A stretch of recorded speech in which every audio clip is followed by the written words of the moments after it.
You sound fine. Pam, you said better. Is it? It's I quite a mean, bit. for like 2-3 weeks, it was like horrible. Yeah. Yeah, we were like Pam, reading you said lips. better. Is it? Quite a bit. For like 2-3 weeks, it was like horrible. Yeah.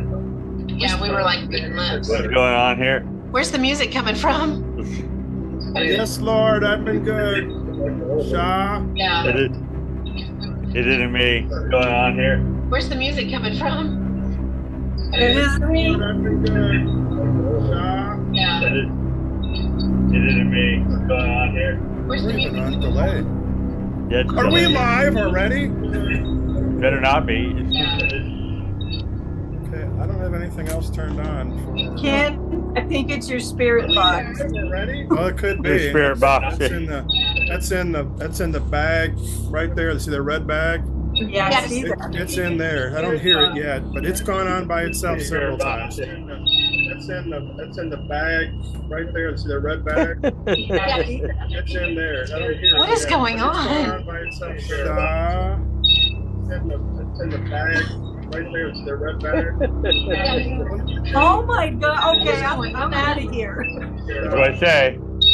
I'm up. You guys are haunted. I am out of here. Oh my God. Hey, this will give you a good story to write. Say, I'm up. You guys are haunted. I am out of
but not. So we can just gonna pop in sooner or later.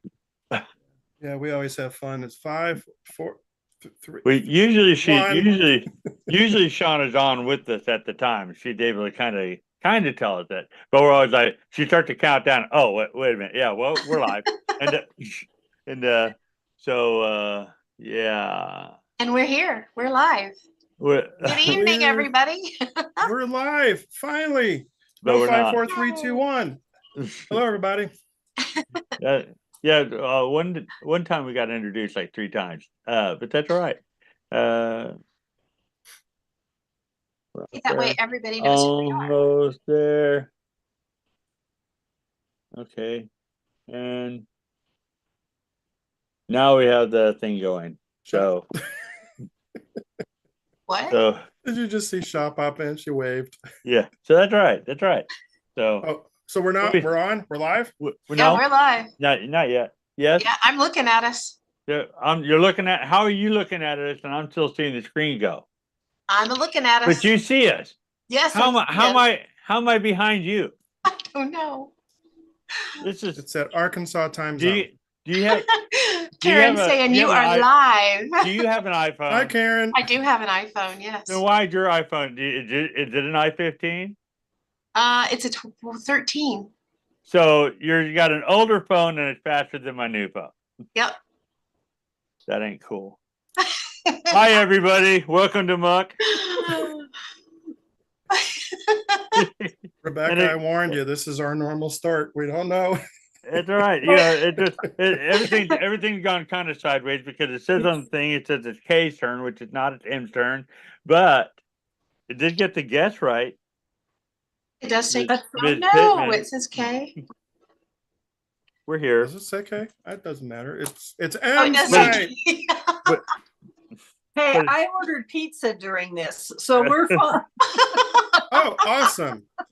Take it away, Ken. Fax us some when it comes in.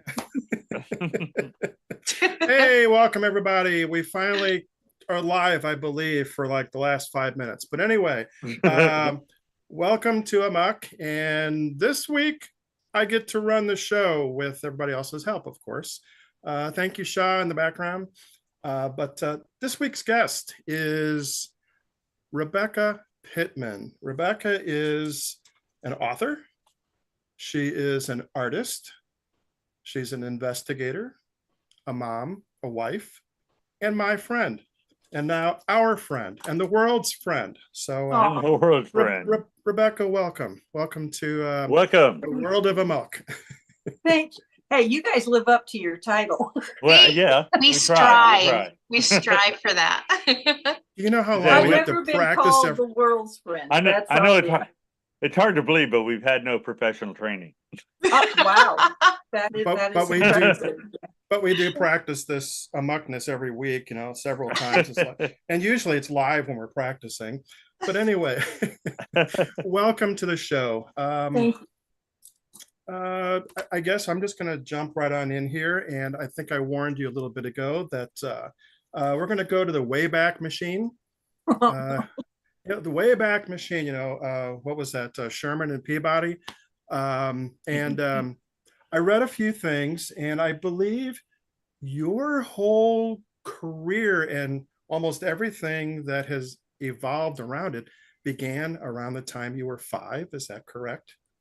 Yes, that is correct. Next question. No. That's it. Yes. Can you elaborate a little bit? Oh, just a little bit, at least 10 more words. Okay. No, my mother owned a modeling agency. She had been teaching high fashion modeling before I was born. And so I was on a runway at the age of 5, and this is not like the little kids shows you see today. I mean, I was in Easter dresses and little white socks and Mary Jane shoes, and I was missing 2 teeth. And but it gave me so much confidence to be in front of these huge audiences, because we'd have 5,000 people in the audience and things like that. And then as I got older, when I was 16, I started teaching some of the younger models for her. And then as I entered my college years, I began singing during the shows. So I modeled a little, but I was becoming a professional singer, and she let me sing during the shows, which was very brave. Yeah. But long story short, it really gave me a ton of confidence to be in front of people, and I'm so grateful for it. That's pretty awesome. I mean, to have that much backing, you know, to really get your life in an order, I guess. I guess that's a good way to put it. No, that's pretty wonderful. Your mom did that for a long time then, and you just kind of followed some of her steps? Yeah, I started designing the sets for the fashion shows because they got bigger and bigger. We were in huge, you know, like the Pepsi Center or the, you know, your biggest event centers that you have in different cities. They just kept growing. So I liked designing the sets because I also like art. And then people started having me design their weddings. And so I became an event planner. And then I started painting murals and ended up doing over 4,000 wall murals across the United States. Wow. Holy cow. Yeah. So That's cool. That was so, I loved, especially the little kids that would come up and say, I'm going to be an artist, because I was in a lot of commercial places where people were watching me paint, no pressure. I have worked in Robert Redford's office, the late John Denver's home. It was just really, really good to me. And then along the way, I started writing and decided this is what I want to do. I just want to write books. Okay. So do you still do any painting at all, or? If people want me to, if they commission me or it's a friend, yeah. Especially kids' rooms. I have a hard time turning a kid's room into a fantasy room, and I'll go do that. Well, that's kind of cool. You say you did probably more over 4,000 of them. 4,000, yeah, across the country. Are most of them still around that you are aware of? Okay. I can still go into some of the commercial places, including pediatric dental centers, and they'd be 8,000 square feet of murals, and they're still there. That's pretty wild. Yeah. Wow.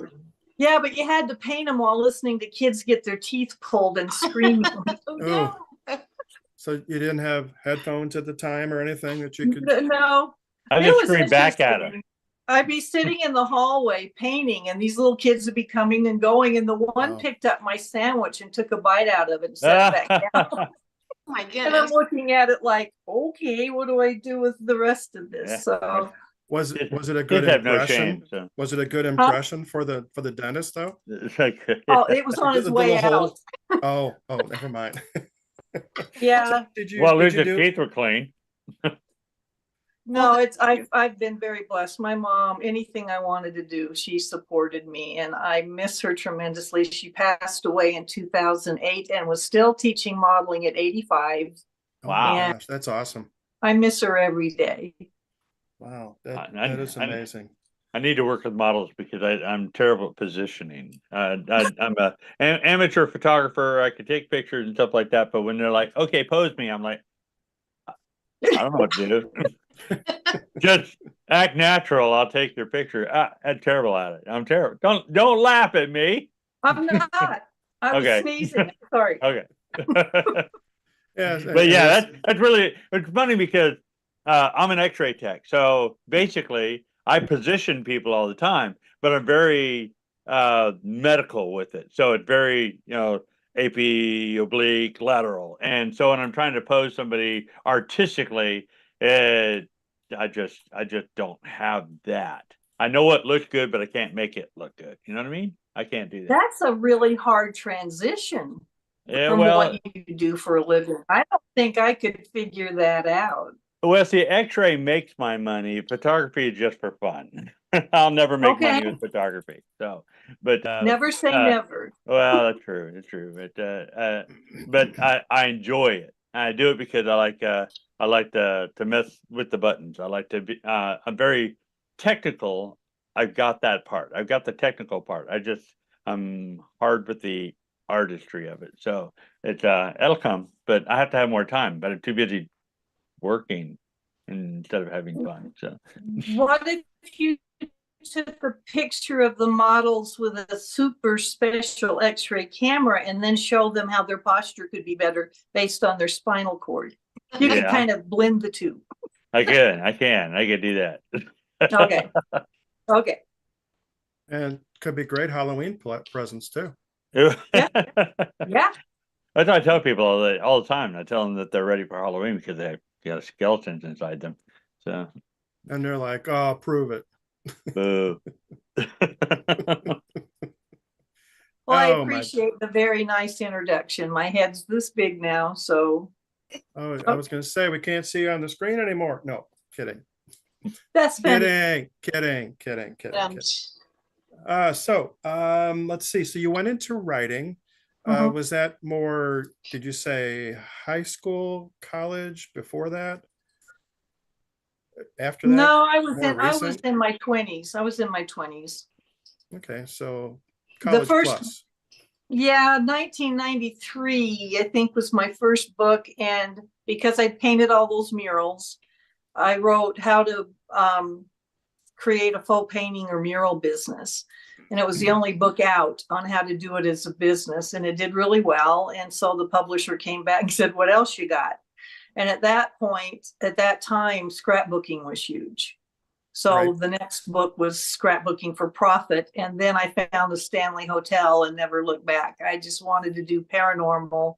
And a couple of years ago, I segued into true crime, which, let's face it, the true crime murderer, evil people are scarier to me than the ghosts. I'll take the ghosts anytime.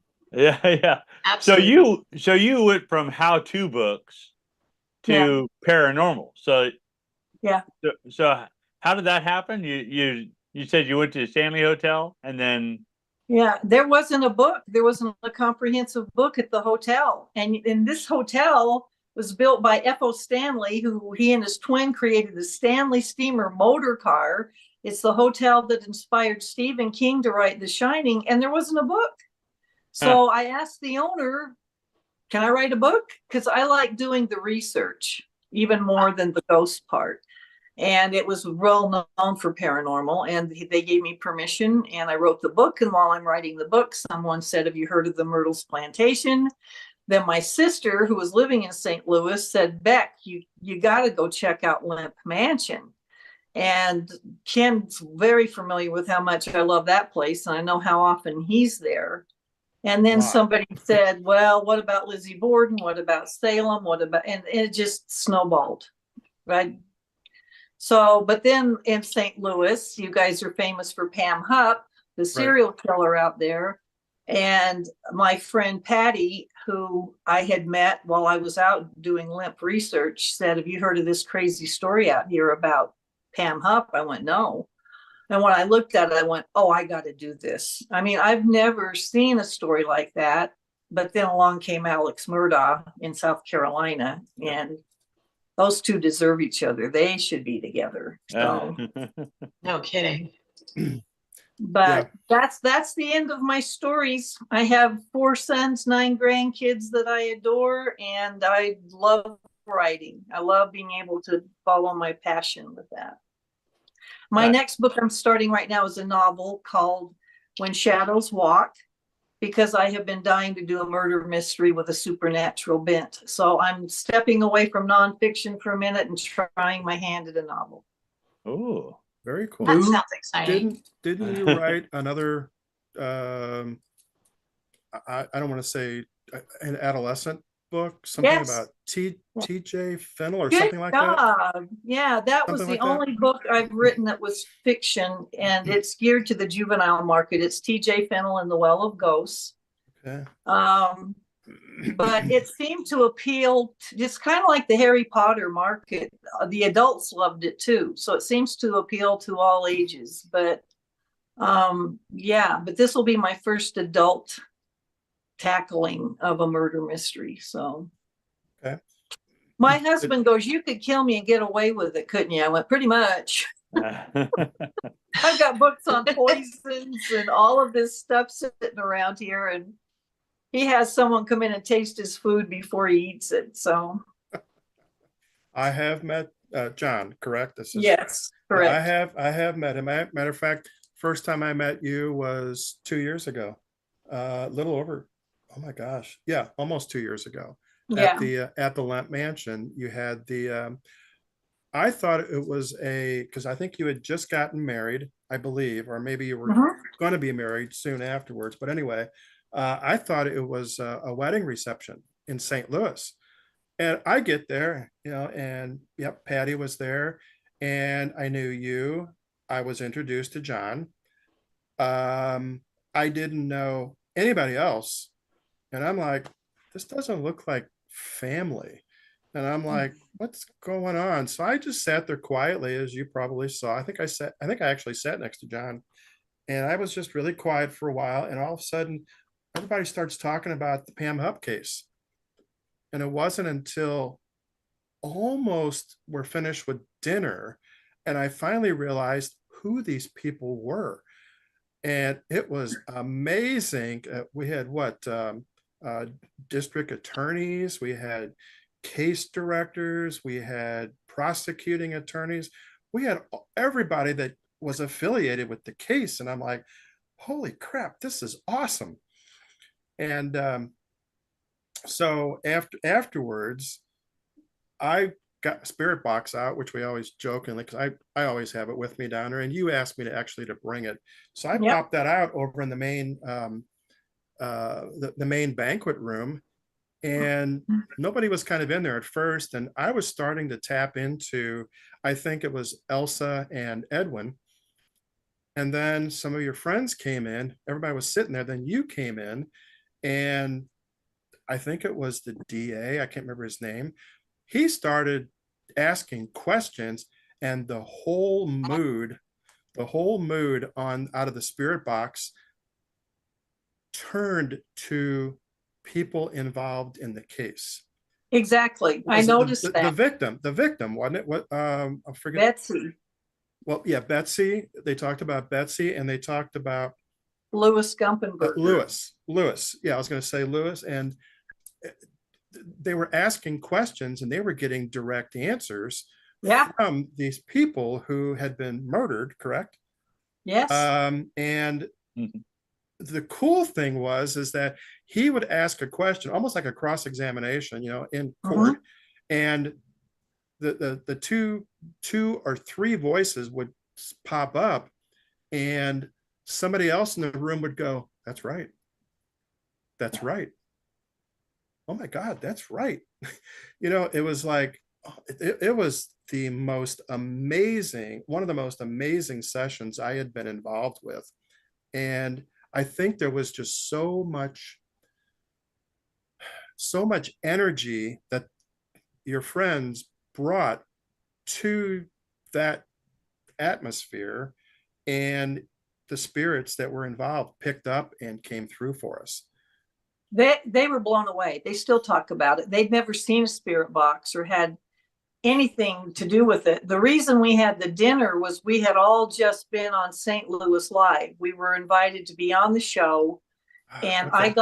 I got everybody together. And Mike Wood, the one you're talking about, is the lead prosecutor. That if Pam Hupp does go to trial next summer, it'll be he and Delaney Harms, who was also there, will be the ones going after her for the death penalty.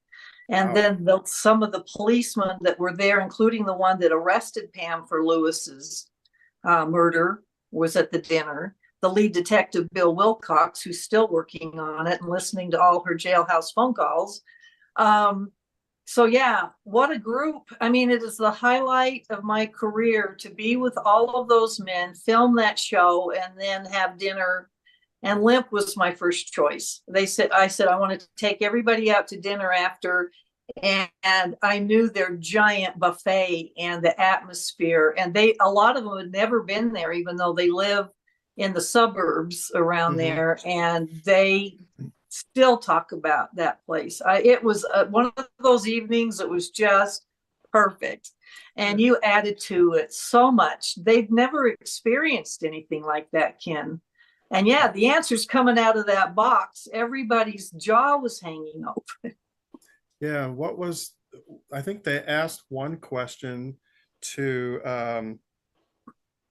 I already forget the gentleman's name, the one that was killed, Lewis. Lewis, that they said, Lewis, is there anything that you want to tell the world or anybody? And didn't he say something about Mom, I love you, or something like that? It was Mom, you. Something like and that. I missed the middle part, but I'm guessing it was probably I love you or I miss you or something like that. It was very, very clear. Oh, very emotional. That whole session was quite emotional for some of the people. Yeah. So yeah, that was. Well, that was, I want to thank you again. I mean, that was an element nobody was expecting, and it just made everything amazing. To be in Limp Mansion, which to me is still the most haunted place I've ever been. The Myrtles would come in as a tie or second, but to be in there and have a spirit box going, and it's night by now, and it's kind of spooky. So thank you. That's something they'll never forget. We do spooky. we do spooky. But no, you're very welcome for that. And I think I sent you a copy of the full conversation we had, the file. Hopefully they've had a chance to re-listen to parts of it.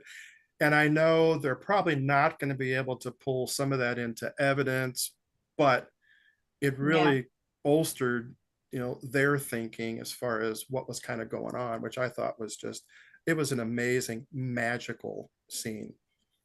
It's one of the most perfect, right down to the banana Fosters on fire. And it was Mike Wood's birthday, the lead prosecutor. That's right. And we're celebrating his birthday. And I thought this could not have gone any more perfect. And they were so happy with all of it. I had bumps. I have bumps now because it was such a great evening. And these guys are my friends, and I'm so proud of all they're doing to get this case put together against her for next year. And that will be for murdering Betsy. She's in prison for life for killing Lewis, but they want the death penalty for Betsy. Wow. So it's supposed to be summer of next year, unless some plea deals go on. I don't know. Wow. Is she in Missouri then?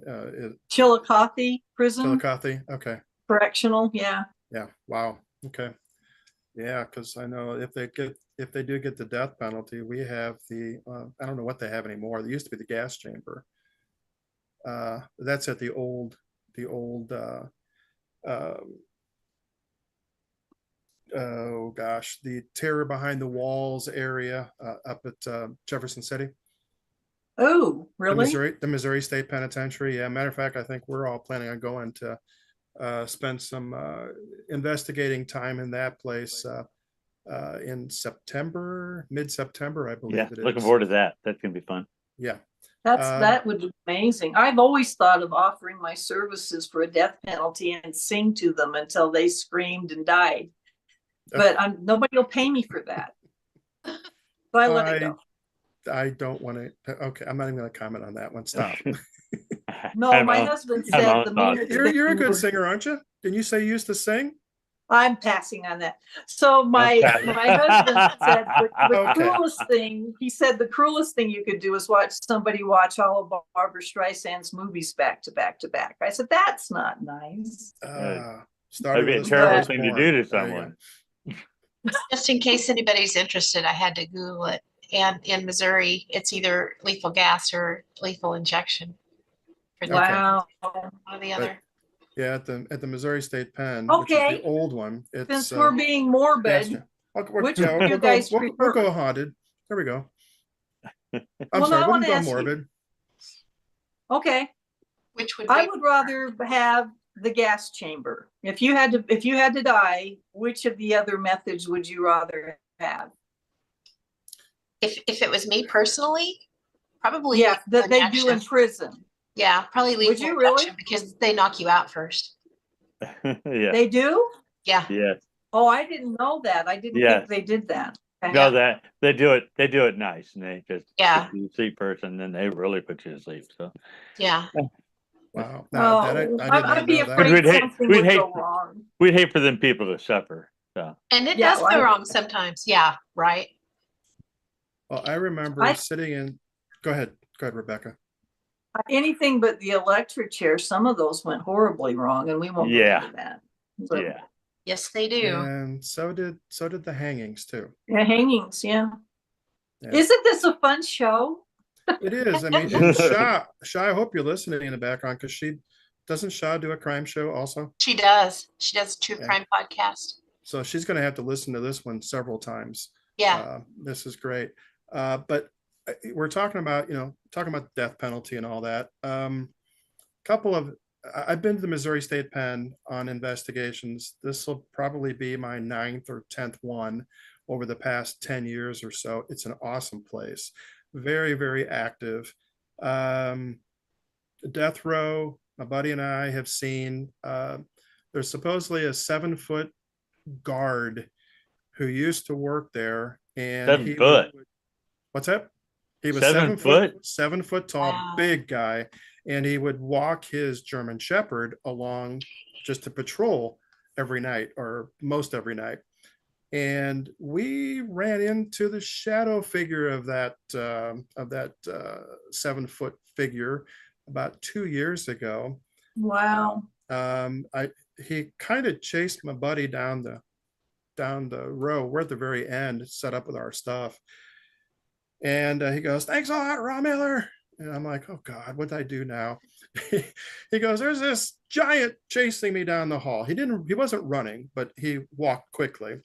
He gets to the end and I can see him, and I'm looking over behind my, kind of back in the direction. So to my right and behind me, and I see him coming, gets about halfway over to me. We're about 60, 70 feet away from that hallway. And I look over and I'm like, "Oh my God, there's the 7-foot figure standing right at the edge of that hallway." And he's walking toward us. So gets over and we're sitting there and he goes, "That was horrible. Why did you make me go down that hallway?" And I'm like, "Well, I heard a woman yelling, and I don't know if it was out of joy or scared or whatever, but I said, it sounded like your daughter."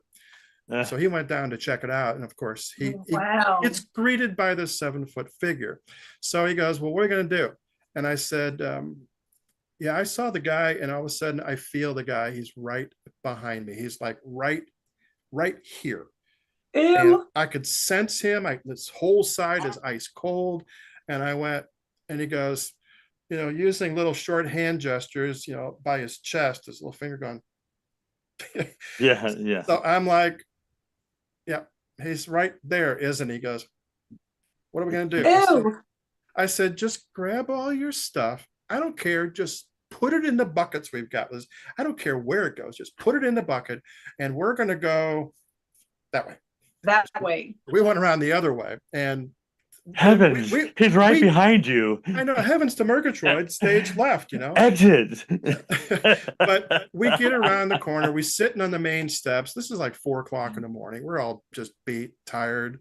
And we didn't know about this shadow figure. So who was it? The guide that was with us that night, we had 2 of them. One of them came over. Our friends came in from the other half of the building. So we're all sitting there. She goes, "Did I ever tell you the story about the 7-foot guard?" Oh my God. And wow. we're like, "No, tell us." So she tells us the story. She gets about halfway through, and I'm like, "We just saw him Yeah, it's funny. down the hall, about 100 feet or so down the hall." It's like, that was pretty crazy. But another one, I actually sat in I love sitting in the gas chamber in the chair. Oh, no way. It was, and I wanted to we were talking about, what would you want to do? I don't know, because I had an experience in the gas chamber. Nobody else was in the building. They were all out front. And I'm just spirit box going. I'm getting some answers, not great answers, but like muffled yeses and whatever. But I'm trying to get a feel for what was it like for somebody to be sitting in that chair, knowing that they're going to die, and looking out the window, and this little window over here, seeing your friends, family, people you have no idea, watching and waiting for you to die.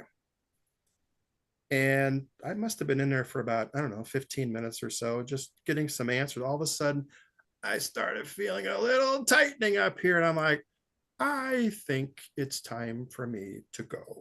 Yeah. Wow. So I left, came out, went outside. Everybody's outside waiting for me. I walk around, go into the other side of the building. So I got my spirit box going on my backpack. And this voice over there goes, Ken, over the spirit box. I'm like, it's not the first time. I'm like, yes, I'm doing okay. What's up? That's all they said. They just called my name. Yeah. That's fine. So I don't know if I could do the gas chamber. I know I I can. What's that? It sounds like somebody was channeling in through you if you were starting to. Yeah. I know. Yeah. Well, true. I mean, that's not the first time that I've had experiences similar to this, but that was really incredible. So what was your first experience, Rebecca? Yeah. What? What was your first experience? With the paranormal? Yeah. Other than the few guys I dated? Yeah. Actually, it was the Stanley Hotel. Yeah. I was researching the book. I stayed there a week while I researched the book, and there was a bunch of us walking down the hallway, and this was right after Halloween, after their big shining ball. And that's when the place gets really empty. Once that ball's over, there's not many people there in November. It's snowing, so you feel like you're living in the shining. And we're walking down the hallway just talking, and all of a sudden this blast of cherry blend tobacco smoke just hit all of us. Oh, It wow. was like Yeah. somebody gone and just blew it, and all of us gagged and stopped talking at the same time, which was very validating that it happened to all of us. It was so strong, I actually took my hair and smelled it to see if it was in my hair, and that fast it was gone. And for a Yeah. smell that strong, it would dissipate, right? It was Yeah. just cut off. And Yeah. you could see, we were in a hallway, you could see everything before and after, nobody there. And that was really, really weird. The same night, we're walking right outside room 217, the famous one where Stephen King stayed and all of this stuff happens. And there's a linen closet with the original brass doorknob on it that the maids use. And one of the ladies in the group was just kind of leaned against it, and somebody went, "Look at your hand." And she looked down, and there's like 5 different colored lights, yellow, green, red, orange, were crawling up her hand that was touching the doorknob and climbed up her arm and got to her face before she ran.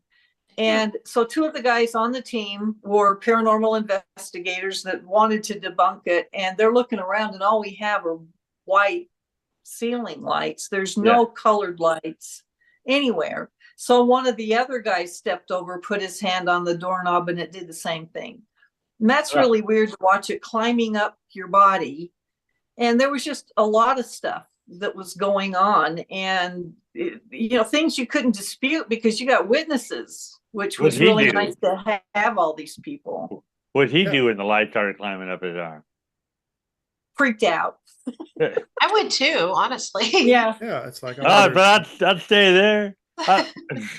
I'd stay there. It's like, okay, I don't know. We got a different mentality, I guess, when we do things like that. So, but we were at a house where an attack happened. Tina's sitting on a bed, and a shadow on the bed that the attack happened. A shadow kept approaching her and was threatening, and she just stayed there, fully expecting to get hit at any moment. And that's what we do, because we're like, okay, we don't run, we don't leave, we don't do, we sit through. And a lot of times they just do things to intimidate, but don't ever actually go through with it. Right. But that's why I say I always wonder how other people handle things like that. And you never really know how you're going to handle it until you're in a situation. So because you just, zoinks and then to go running. But yeah, no, I just wanted to know. Well, the scariest have been at Limp Mansion, and it's like back to back. I have all the times I've been there, something always happens. But the first time I went there to research it for the book, they put me in the attic, in the Frederick room, I think it was Frederick Frederick. And I'm all alone. And they didn't tell me they all go home and that we'll see you tomorrow morning at 10. And the place is huge in there. And so I'm trying to be calm. I'm trying to be professional. All right, if you're going to write about this room, how would you describe it, kind of thing? It has its own private bathroom in there. About midnight, little after midnight, I was asleep, and I remember waking up because I was rocking. And at first you're like disoriented, and it's like, what the heck? And then I realized something was kicking the bed. It's black in there. But the first thing I thought was, it didn't feel like an adult. It felt like when you tell a kid to quit kicking the wall and they keep doing it, it's kind of clumsy. Some of the hits make it, some of them miss. It just seemed clumsy and very low down on the mattress. And I waited till it stopped. And then it took all my courage to leap out of that bed. And I just ran for the bathroom and flipped the light on and turned around and looked. There's nothing wrong with the bed. I couldn't see anything. I stayed in there 15 minutes going, well, what are you going to do? Sleep in the bathtub? So I finally got back in bed. And at some point I fell asleep. And at 5:30, about 5:15, 5:30 in the morning, the light was just coming under the little blind. There was only a sliver of light. And I went to turn over and I couldn't turn over. Something was sitting on my feet. Oh, no. And it was right next to my feet to where I could not turn to the left. It was a dead weight. And it was still too dark to look down to the bottom of the bed and see. And I went, oh. So I reach over and I get my cell phone, and that was the scariest moment for me, was to turn that cell phone and turn the light on it, because I didn't want to see what it was. And I thought the minute the light came on, it was going to come flying at me. That's Instead, in the movie. there were two distinct little footprints right in the blanket, and I took a picture of them, clear as day. Two little shoes had stood there. Later, I found out the attic was where this little boy named Zeke used to play. I didn't know about him. I hadn't heard about him. I had just started researching. That one was spooky. That was pretty scary. That is one of the places that I plan on going to one of these days. Have not had the opportunity yet, but I will. How far away are you? Oh, I'm in a whole nother world. I'm in Arkansas. I think I'm like 5 hours. About 5, 6 hours away. Yeah, 5 hours. No, that's no problem. I'm gonna do it. I've just been I never did hit the known spaces for most of my paranormal career because we're too busy doing host houses and stuff like that. So now that we backed off some of that, and now starting to go do some of the fun stuff. It's just, Ken knows. He knows how much activity that place has. You don't have to try. I have no ghost hunting equipment. I never have. It seems to happen to me when I'm thinking of something else. And the one morning I was there, I'm in the lavender suite and I'm laying in bed, and I had to get a flight for Louisiana for the Myrtles book. And I was planning, okay, when I get there, I got to get the rental car. I'm running all this stuff through my head. Right outside the door in the hallway, I hear bang, bang, whoop. And I just I just froze, because the only other people there were these 4 women celebrating a birthday on the other side of the hall. And my sister had spent the night because she lived there, and she was in St. Louis. She was sound asleep. Her 21-year-old son was on the couch. I looked over and he raised up. I said, Bo, did you hear those gunshots? He said, no, but I heard a dog, a really big one. So it wasn't until later that I heard about Charles Lemp, the last of the Lemps to actually live in the house. And by then it was abandoned. It was falling apart. He was in his 70s and had crippling arthritis. And so one night he shot his dog so that it wouldn't be left alone, and then he shot himself. So he was one of the 3 suicides in the mansion by gunshot over the years by the Lemp family. And the only thing that bothers me about hearing that is it seems backwards, because it was bang, bang, woof. And you'd think you'd hear the dog first and then the 2 shots.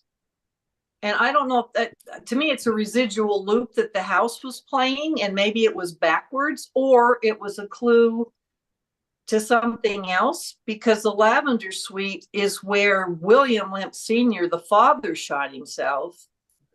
And I found out during the research, he shot himself in the head while sitting on the bed. When I got the autopsy report, it was the oddest thing. Nobody had heard of it. It said there were 2 more bullet holes found in the wardrobe by the bed. And I'm going, did he take two tries and his hand was shaking and it went off? But there's 2 shots. And they had dogs all over the place. And if a dog hears a gunshot, he's going to bark. Yeah. So I couldn't tell what clue, which of the murders or the suicides in the house that was for. It still bothers me today. And yet I feel so blessed to have gotten the privilege of hearing it. It is, But Kim said other people have heard gunshots in there, right? I did. I told you that story about a year ago. I heard 2 gunshots in the first floor.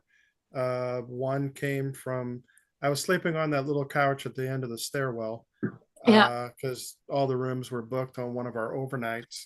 So I slept there, and about 5 o'clock in the morning, I hear a door slam. And I get up and wandering around. It's pitch black. I'm like, what the heck? There's no doors that can be closed. I finally figured out that about 4 years later. I figured out what that was. It was the stall in the men's bathroom. It's on a spring. It's the only door. And it was a loud bang because we heard it again. And I searched everywhere and I was testing every single door. Finally got that one.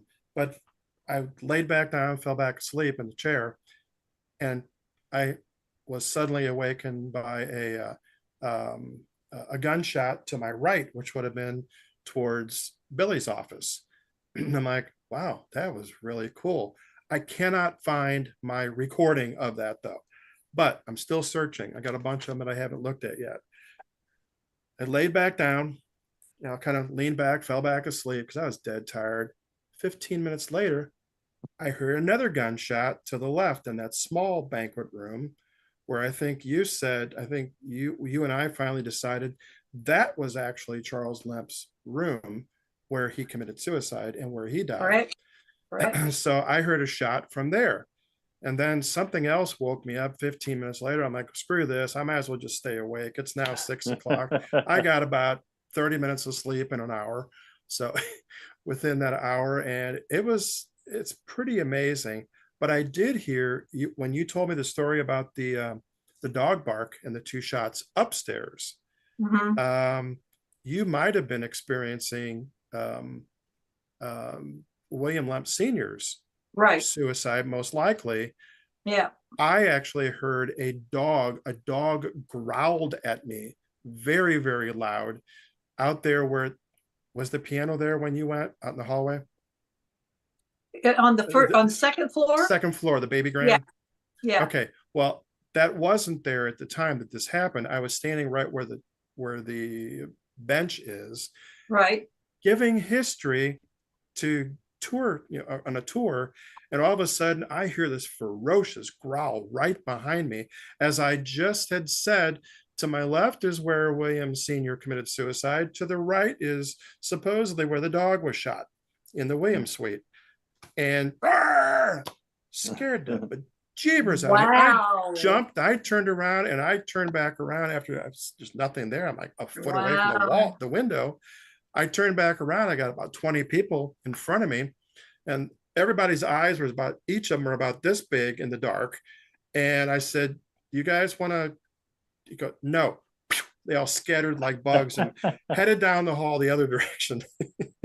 Well, I got the forever skeptic in me wonders. I mean, the Limp Mansion is in St. Louis. Are you sure it's not like actual gunfire? We actually it's a lot going on there. I gotta admit, it's kind of sad. We were there one night, Adrian, and yes, there was gunfire, not in the neighborhood, but it overlooks Highway 55. Yeah.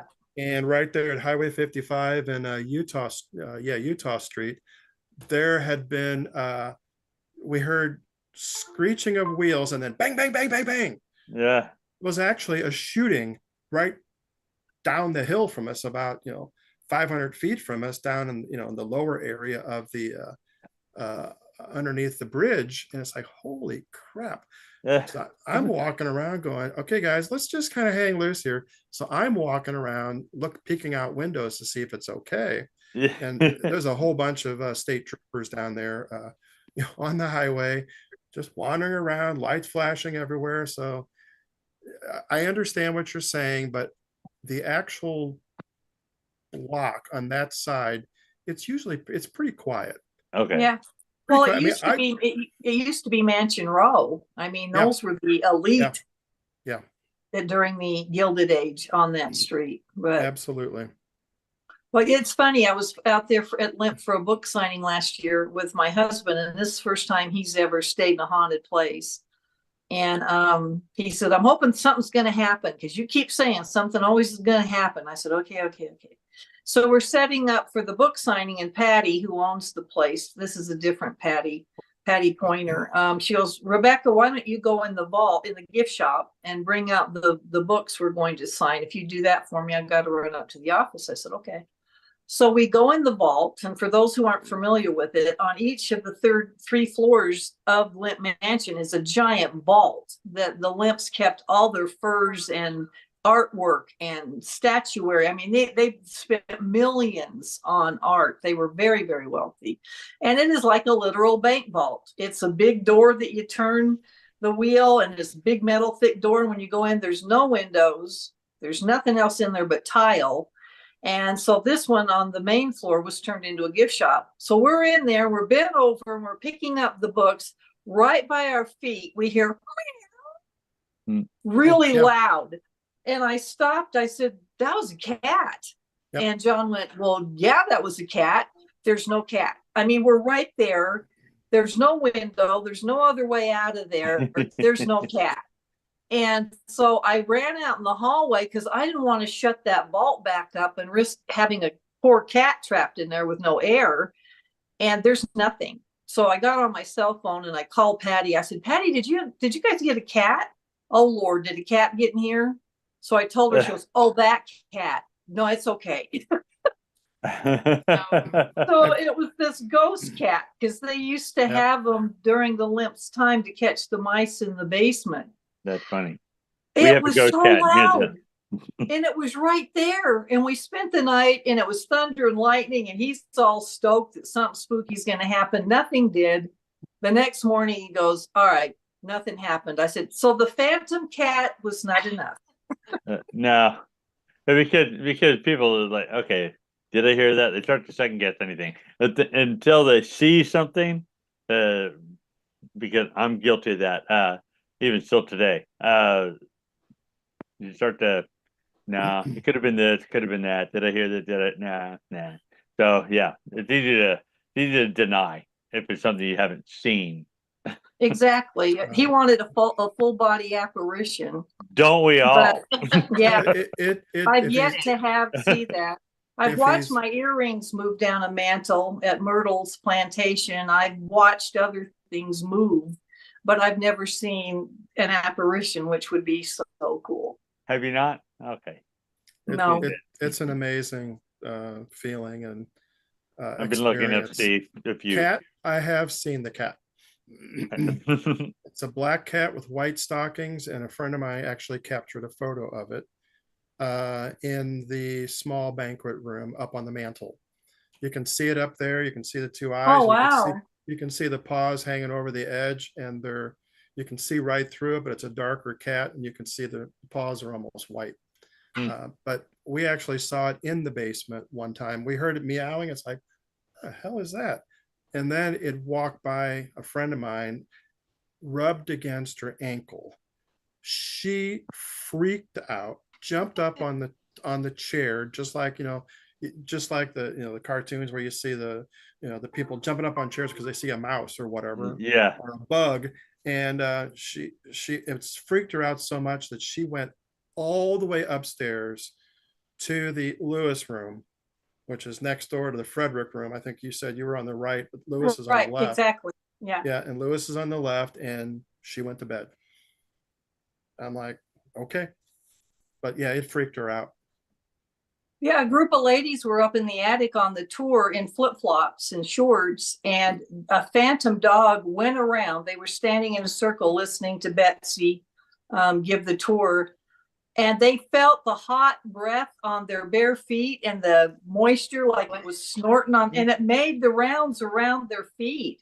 And in the picture they took, you can see a shadow man in like the long coat that they had back then, the longer suits that look like a duster almost. And they got a great picture of that. But well, shoot, Ken, you saw the 7-foot shadow man. That ought to do you for a while. Oh, it was pretty amazing. I mean, I've actually made eye contact with quite a few apparitions over the years.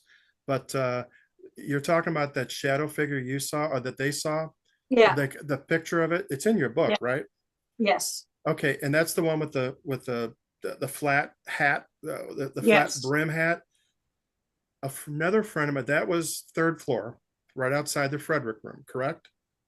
Yeah, it was up in the attic. Right along, right along that that wall.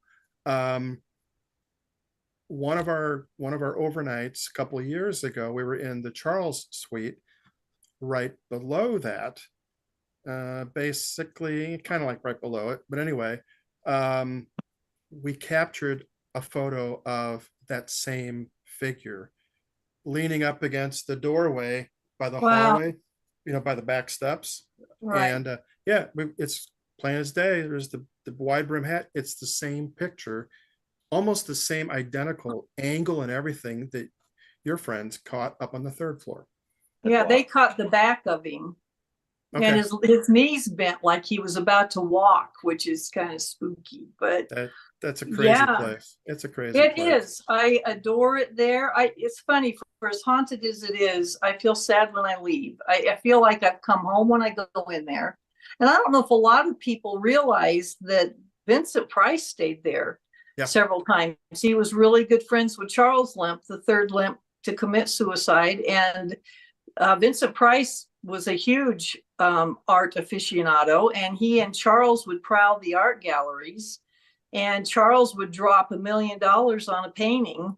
And Vincent said, I thought we were rich till I met the Lemps. And so he spent the night a couple of times, and he complained about Charles's 5:30 wake up call.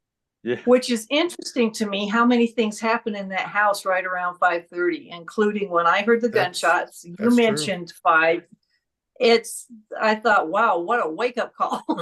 Yeah, you know what I'd be doing at 5:30 in the morning? I'd be sleeping. Hey, and I've actually made that comment too, Rebecca, that the place comes alive. And it really gets very active just about 4 o'clock in the morning until about 8 o'clock. And I have a lot of experiences in that time frame. Yeah, I have few experiences really in that time frame because I'm asleep. They're called dreams.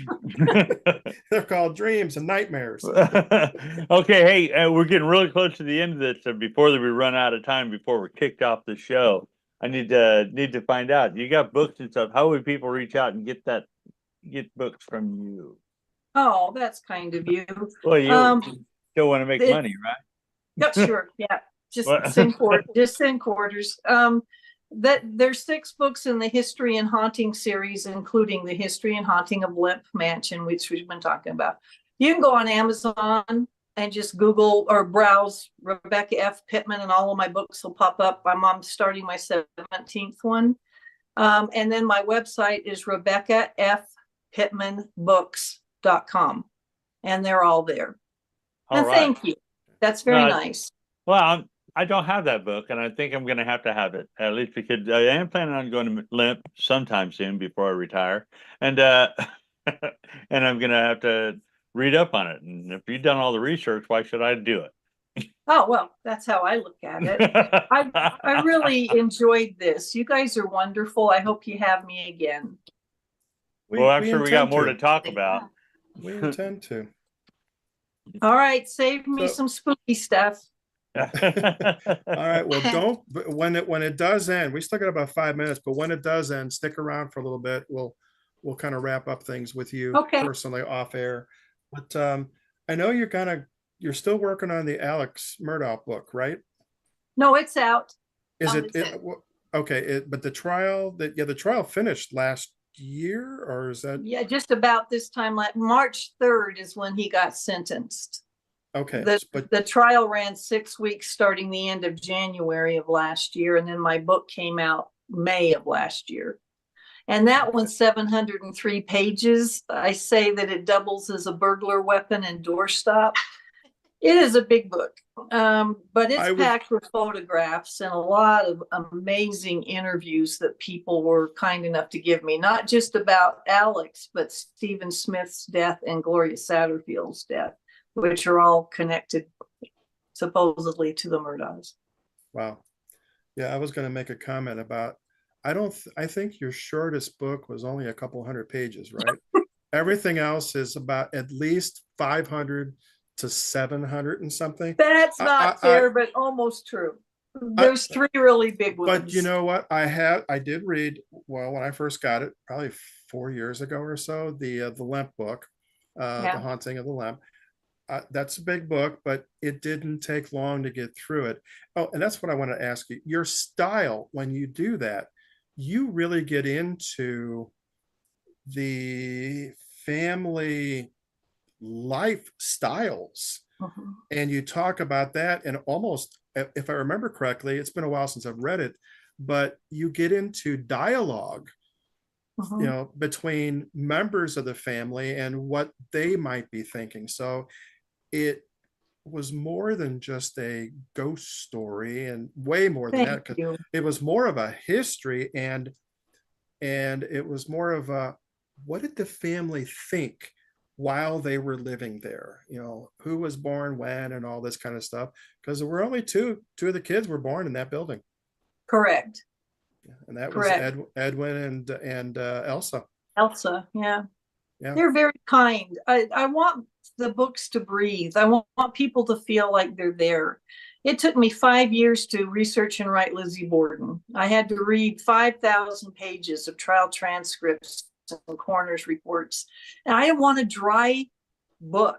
I wanted you to feel like you were there. And so thank you. That's probably one of the best compliments you could give me. I really strive to make, it's like Truman Capote with In Cold Blood. He was the first one to write what they call a true crime novel. It's true crime, but it's written as a story so that you get all the facts, but it's not just a dry accounting of it. I want you to feel like you're there. So thank you. Well, you're very welcome. And it was a great book. And I tell you, I have talked to a lot of people, and a lot of people I've talked to, they can't stand history because it's too boring. And then I'm going, what would help you? Tell a story about it. I want to learn something, but I don't want to feel like I'm learning it. Tell a story about it, you know, with the people and all that, then they get into it and they learn from it. So that was a perfect example. Like I said, I've only read the one. I got a couple of other ones I'm going to probably read soon. What would you suggest next one?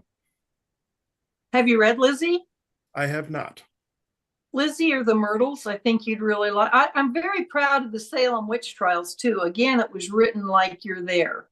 Okay. And I think it has a lot of suspense and build up, and it also tells you a lot of things you didn't know that were going on. I'm very proud of that book. Okay. But well, now I got 3 of them. That's right. We're looking at about 1,400 pages. No. All right, what do we got? Be nice to me. My sons say, "Mom, you wax verbose." So I guess I am nice to you, because the words, they flow, so it's all good. They're full of pictures and maps and diagrams, so they do read faster than you think they would. Okay, I was thinking too, the words are bigger too. I need pictures. They're not those kind of pictures, but you'll still like them.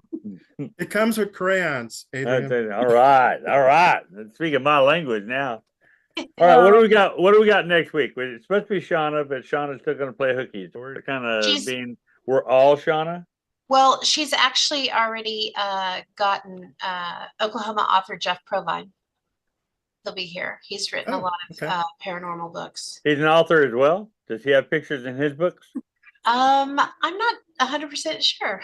But I don't know if he has He was- crayons, so He was I mean- at I'm sorry, Pam. We're being rude. I'm telling you.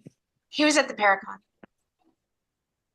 Robert Oh. Prevo's book had pictures in it. So It really does. enjoyed He's got that an book. excellent Oh, book. I think I remember who he was. Yeah. Okay. Jeff's books are good too. All right. Robert's were fantastic. Yeah. Anyhow. His table was over in the corner, I believe, wasn't it? He was close to where Shauna was set up with Debbie. Yeah, kind of right behind. Yes. Yeah. Uh-huh. Okay. Him and his wife. Yeah, I Yep. talked Real to them nice for- guy. Well, I hate to say this, but the novel will not have pictures in it. Most novels don't. So there it goes. Well, there went. Well, Yeah. well, if it comes with crayons, he can It draw his own ruined everything pictures. for me. I'm sorry. There went It's a Adrian. very nice cover. Yay. I love you guys. Thank you. Oh, you're Good very time. welcome. Don't listen to him. I'm a librarian. I get it. More words Wow. the better. That's so cool. No, really, thank you. This was fun and educational. We like to have a little fun on this show, that's for sure. Yes. That's what we strive for. It's why we started doing it. So if we got to have a little bit of fun. So your haunting, your hunting, your crime, and your wit all worked out great. Thank you. Thank you. I You're very appreciate welcome. it. Yeah, I we're- have we're- 4 sons that think they're Jim Carrey. I had to be sarcastic and witty to survive. So I can imagine. I don't think you had any of your kids with you at that when you came to St. Louis back in no, May of 22. no, Okay, it was just John and okay. yeah. Oh my gosh, that was so much fun though. That That really was a lot It of was- food. Oh, that was a Oh. lot of food. Yes, it was. Yep. For a lot those of you food. listening, if you have not eaten at Limp Mansion, you are missing out. And Limp is L-E-M-P. Their Sunday all you can eat brunch. Oh my gosh. See, now Their you're food is talking my amazing. language. I love Okay. food. There you go. I'm all about food. pan fried chicken and almost anything else you can think of. Ham, beef, potatoes, vegetables, salads. Yeah, it's amazing. It's like 11 different, there's sides and all the food just kept coming. And then Yeah. they lit the Banana Fosters on fire. Yeah. They do barbecues all summer and jazz, and they have an escape room at Limp. They do scavenger hunts, murder mystery dinner theater, and ghost tours. Yep. You guys, if you haven't been, you have to go. It's amazing. That's my plug. Okay, there's somebody in the chat that just asked if they could ask you a question. So before we go, we'll wait to see Okay. what it is that she's wanting to ask. I know she had one earlier and we kind of skipped topics before I realized it was there. She did ask when you were talking about the Stanley and Mhm. about the colors going up the person's hand. Mhm. What was the doorknob made out of? Was it crystal or brass? No, it was brass. It was an original old doorknob from the Okay. hotel. Thought that's what you said, but I couldn't recall, so I wanted to double check and ask for her. Yeah. And did the people feel anything? The 2 people that it happened to, did they feel anything or they Well, just there's an watch and energy freak right out? there because it's right where the vortex is to They the felt hotel. fear. They both boogied out of there. Yeah. Well, right exactly there is supposed to be the energy of the hotel, a vortex. And if you stand in it, and it's literally right by that door, you get a little dizzy and lightheaded. The hotel's built over a tunnel, so there's all these minerals under there. And I don't know if that happens to just correlate with something, but it's a very interesting place. And quickly, I don't know if you know this, but they are now building the Stanley Horror Film Institute there. And Jeff Blum of Blumhouse fame is going to be part of it. So that thing's going to be huge. And I hope Estes Park can handle the traffic. where are they putting it at? I was On out the there. Stanley compound, right behind the hotel. So you got the lake in front, so behind it Yeah, on I guess the highway side. I guess it's the highway back it's there. the Maybe not. mountainside. The mountainside. Yeah. Yeah, That's right. behind Okay. the hotel. So Wow. it's going to be huge. They're going to have conventions and filmings and screenings and classes for people who want to go into horror film and be directors or create films, and That's incredible. it's going to be something. Yeah. That Okay, is she did pretty get in awesome. the chat and she said, how did you find your publisher, or did your publisher find you? For the creative business books, I reached out and queried a publishing house, and it's now with Simon & Schuster. Mhm. But for all the other books for paranormal and true crime, I self-published them through Amazon's KDP. Oh, And wow. I wouldn't look back. I Yeah. love self-publishing. Awesome. Thank you. Thank you for the question, whoever you are. If you're going to write a book, you might look into that. It's user-friendly and awesome. That was Miss Karen. I in the started chat writing that a book. asked I got that. 161 pages in and stopped. Why? Why'd you I can't- stop? Well, because I couldn't publish it anyway until after I retire. That's one of the. It's Really? damaging to my career field, I'm It's sure. it's a career suicide. So you'd be writing about that one. so in 10 Seriously. years, in 10 years. No, actually what I did is it was a personal experience thing, and I got up to a point and then I stopped writing, because at that point to actually write that stuff down, it's bad enough speaking about it, but to me, writing it down is painful. It's like if I speak about it, it goes away after I walk away, but if I write it, it's always there. Does that make any sense? Is this a memoir? Well, it's kind of in a way. Personal experience. It's about a specific haunting that we dealt with. So, but yeah, so I was gonna write on that, and so somebody told me, hey, you should write down a book. I said, sure, I am, and I actually named it the book. It's in my computer, in this computer actually, the Adrianomicon, and because I started writing it. Like I said, I got to a point, and then I stopped it. I was like, I can't. Even if I were to write this, I couldn't complete it and publish it. Not now. So Yeah. Sounds like there's some triggers in there for you. oh yeah, that's just Definitely. bad memories. Okay. Well, I hope it works out for you. Robert Prevo of Monstrous, Arkansas, he got in there and he said he agrees self-publishing is awesome. And Karen said to tell you thank you for answering her questions. Very welcome. And she said Adrian's book would be all photos. With crayons, Karen. We get this screaming goat again, too. Oh, you guys Funny. are cute. Yeah. Okay, Shauna said when we were ready for us to wave at her, so why don't we all do a little wave in the Bye. watching us? Thanks, And we'll everybody, see for if she- watching. Yeah, Thanks for having me, guys. yeah, absolutely. We're probably going to chit chat here for a minute more until she catches sight of us doing that. This isn't awkward, is it? It'll be like 30 more seconds. Yeah. It's Like we fun. wave again, so that'll be 80 seconds. It's see, There's a delay. There's like a the- 40-second delay. we wasn't sure when it was going to start. We're not sure when it's going to end. So actually, we were supposed to end 9 minutes ago, but just whatever. Well, we had Q&A, so which was good. No, I love that. I love that. When I was on George Norrie's Coast to Coast, and at the end they always let everybody call in. This guy calls in from Canada and said, hey, if you're ever up this way, I can show you some great cemeteries. And I went, oh, well, thank you. And he goes, well, you're single, right? And I went, so when we went off the air, I told George, I said, I think we're onto something. We could have ghostmatch.com. Because I thought, how funny, the perfect first date. We'll go look at cemeteries. But anyway. Now they have paranormal.com, or what's that called? Paranormal dating or something like that. Are you serious? There has been a dating That's crazy. app or whatever you call it out there it's been out there for several years. Wow. I don't know how popular it is anymore. Karen, are you laughing? Are you still? Get ghosted there too. Yeah, there you go. Are we still live? Hey, we're just gonna keep talking. No, we're offline. We are offline. No way. We're I don't know. offline. I don't even know when it happened. It Oh just my happened. God, Shauna, y'all. thank you. Didn't have it. No. What did you Good do? Lord. When did that happen? Oh, who I don't- knows?